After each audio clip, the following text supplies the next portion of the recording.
মোহাম্মদ আব্দুল মতিন মিয়া, রংপুর জেলা দেশ বাঁচাও মানুষ বাঁচাও আন্দোলনের আহ্বায়ক।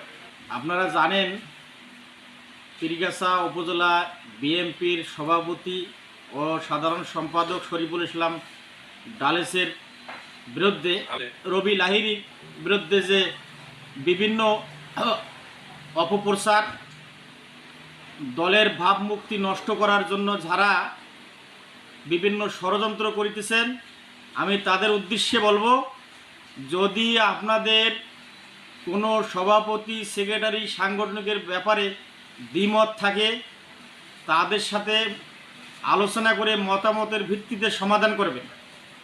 দলের ভাবমুক্তি নষ্ট করার জন্যে আমার দলের কোনো ব্যক্তি বা আমি বাংলাদেশ জামাত ইসলামের উদ্দেশ্যেও বলছি, ছাত্র সমন্বয়ের উদ্দেশ্যেও বলছি যে আপনারা ফেসিবাদী আওয়ামী লীগকে সরিয়ে দিয়েছেন।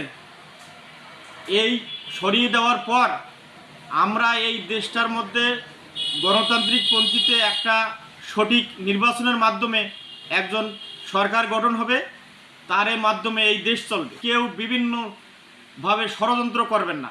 ষড়যন্ত্র না করে দেশ রক্ষার খাতিরে সবাই মিলে একসঙ্গে আমরা কাজ করি।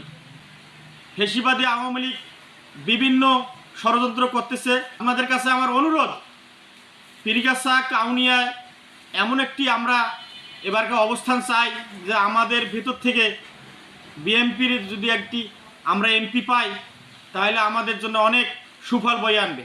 যারা এই ষড়যন্ত্র করে বা যাদের কোনো নিবন্ধন নাই, তারা বিভিন্নভাবে ষড়যন্ত্র করতেছে, অপপ্রচার চালায়, তাদের বিরুদ্ধে আইনি ব্যবস্থা নেওয়ার জন্য প্রশাসনের প্রতি দৃষ্টি আকর্ষণ করছে।